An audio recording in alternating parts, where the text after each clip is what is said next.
ନବମ ଶ୍ରେଣୀର ଛାତ୍ରଛାତ୍ରୀମାନଙ୍କୁ ଅରୁପା ଷ୍ଟଡି ପଏଣ୍ଟ ୟୁଟ୍ୟୁବ ଚ୍ୟାନେଲକୁ ସ୍ୱାଗତ।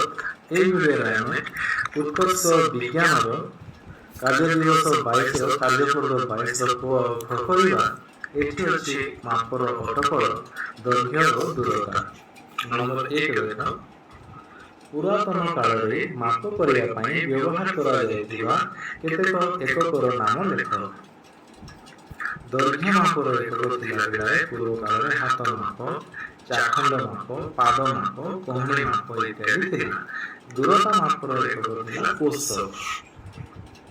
ନମ୍ବର 2 ଦେଖ, କେତେକ ପରିମାଣ ସଠିକ ଲେଖ ଯାହାକୁ ମାପ କରାଯାଇ ପାରିବ।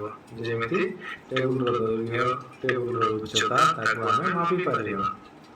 ନମ୍ବର 3 ଦେଖ, ତୁମ ଶ୍ରେଣୀ ଗୃହରେ 5 ସେଣ୍ଟିମିଟର, 1 ମିଟର ଓ 15 ସେଣ୍ଟିମିଟର ଲମ୍ବ ବିଶିଷ୍ଟ ଜିନିଷ ଗୁଡ଼ିକ ତୁମ ଶ୍ରେଣୀ ଗୃହରେ ଖୋଜ ଓ ତାହାକୁ ଲେଖ। 5 ସେଣ୍ଟିମିଟର କ'ଣ ହେବ? ଯେ ଚକ୍ ଖଣ୍ଡେ ହେଲା 5 ସେଣ୍ଟିମିଟର, 1 ମିଟର 15 ସେଣ୍ଟିମିଟର, ପ୍ରଥମ 1 ମିଟର ଅଛି ହେଲା, 1 ମିଟର ହେଲା ଟେବୁଲର ଦୈର୍ଘ୍ୟ। 15 ସେଣ୍ଟିମିଟର କ'ଣ ହେବ? ଆମର ଯେଉଁ ସ୍କେଲ ଅଛି, ପେନସିଲ, ସେଗୁଡ଼ିକ 15 ସେଣ୍ଟିମିଟର ହେବ ହେଲା। ନମ୍ବର 4 ଦେଖ, କେଉଁଟି ଅଧିକ ଲମ୍ବା, ଦୁଆରର ଓସାର କିମ୍ବା ଟେବୁଲର ଉଚ୍ଚତା? ତୁମେ କିପରି ଜାଣିଲ? ଦେଇଛି ଦୁଆରର ଓସାର ଅଧିକ ଲମ୍ବା ହେବ। କିପରି ଜାଣିଲ? ଆମେ ସ୍କେଲରେ ମାପି କରି ଜାଣିଲୁ। ନମ୍ବର 5, ତୁମ ସାଙ୍ଗ ନିକଟରେ ଠିଆ ହୁଅ। କିଏ ଡେଙ୍ଗା କିପରି ଜାଣିଲ? ମୋ ସାଙ୍ଗ ଠାରୁ ମୁଁ ଡେଙ୍ଗା, କିମ୍ବା ମୋ ଠାରୁ ମୋ ସାଙ୍ଗ ଡେଙ୍ଗା ହେଇପାରେ, କିମ୍ବା ଦୁଇ ଜଣଙ୍କର ଉଚ୍ଚତା ସମାନ ବି ହେଇପାରେ। ଯାହା ହବ ଲେଖିବ।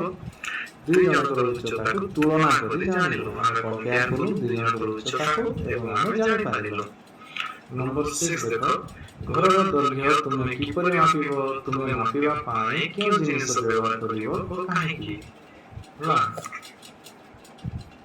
ଆମେ ମାପ ଫିତାରେ ମାପିବା। ଘରର ଦୈର୍ଘ୍ୟ, ଘର ଲମ୍ବା ହେବ, ସ୍କେଲ ସାହାଯ୍ୟରେ ମାପିବା ସହଜ ହେବ ନାହିଁ, ସୁବିଧା ହେବ ନାହିଁ, ତେଣୁ ଆମେ ମିଟର ଫିତାରେ ମାପିବା। ଦୈର୍ଘ୍ୟ ଅଧିକ ହେଲେ ମାପ ଫିତା ଓ କମ୍ ହେଲେ ସ୍କେଲରେ ମାପିବା। ଏଠାରେ ଘରର ଦୈର୍ଘ୍ୟ ଅଧିକ ହୋଇଥିବାରୁ ମାପ ଫିତାରେ ମାପିବା ସହଜ ହେବ। ନମ୍ବର 7, ଯଦି ତୁମର କିଛି କପଡ଼ା କିଣିବାର ଥାଏ ତେବେ ତୁମେ କିପରି ଏହାକୁ ମାପ କରିବ? ଆମେ ଯେତେବେଳେ ଦୋକାନରୁ କପଡ଼ା କିଣୁଛୁ, କ'ଣ କିପରି ଭାବରେ ମାପେ ଦୋକାନରେ? ସେ ଗୋଟିଏ ସ୍କେଲ ରଖିଥାଏ ପିଲାଏ, ମିଟର ସ୍କେଲ, ସେଇଠି ମାପେ ସେ। ଆମେ ଲେଖିବା ମିଟର ସ୍କେଲରେ କପଡ଼ାର ଦୈର୍ଘ୍ୟ ମାପ କରିବା। ନମ୍ବର 8, ତୁମ ଶ୍ରେଣୀଗୃହରେ ଥିବା ଡେସ୍କର ଦୈର୍ଘ୍ୟ କେତେ? ଏହାର ପ୍ରସ୍ଥ କେତେ? ଠିକ ଅଛି, ଡେସ୍କର ଦୈର୍ଘ୍ୟ, ତମେ ଯେଉଁ ଡେସ୍କରେ ବସୁଛ ତାକୁ ସ୍କେଲରେ ମାପିଦେବ ଦୈର୍ଘ୍ୟ। ମୁଁ ଏଟା ନେଇଛି ଅନୁମାନିକ 120 ସେଣ୍ଟିମିଟର, ଆଉ ପ୍ରସ୍ଥ ନେଇଛି 40 ସେଣ୍ଟିମିଟର ହେଲା। ତାପରେ କାର୍ଯ୍ୟପଦ 22 କ'ଣ ଅଛି? ମାପର ଅଟକଳ।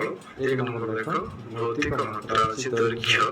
ଗୋଟିଏ ବସ୍ତୁର ଗୋଟିଏ ପ୍ରାନ୍ତରୁ ଅନ୍ୟ ପ୍ରାନ୍ତ ପର୍ଯ୍ୟନ୍ତ ସବୁଠାରୁ ଅଧିକ ଲମ୍ବା ମାପ, ଯାହାକି ଏହାର ପ୍ରସ୍ଥ ବା ଓସାର ଠାରୁ ଅଲଗା। ଦୈର୍ଘ୍ୟ ଆଉ ପ୍ରସ୍ଥର କଥା ଦେଇଛି। ପ୍ରଥମେ ଦୈର୍ଘ୍ୟ ଦେଇଛି, କିପରି ମାପିବ? ସ୍କେଲ, ମାପ ଫିତା, ମିଟର, ବାଡ଼ି ଇତ୍ୟାଦି ହେଲା। ଏକକ କ'ଣ?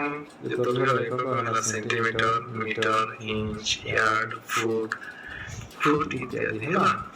ଆଗ କାଳରେ ଲୋକେ କିପରି ମାପୁଥିଲେ? ପାଦ ମାପ, ହାତ, ଚାଖଣ୍ଡି, କହୁଣି ମାପ ଇତ୍ୟାଦି ମାପୁଥିଲେ। ଏଟା ଦୂରତା ଦେଇଛି, ଦେଖ କ୍ଷେତ୍ରଫଳ ଦେଇଛି, ବସ୍ତୁତ୍ୱ ଦେଇଛି। ଏଟା ତମେ କେବଳ ପଢ଼ିବାର ଅଛି, ତମକୁ କିଛି କରିବାର ନାହିଁ। ପଢ଼ିଦେବ ଏବଂ ମନେ ରଖିଦେବ।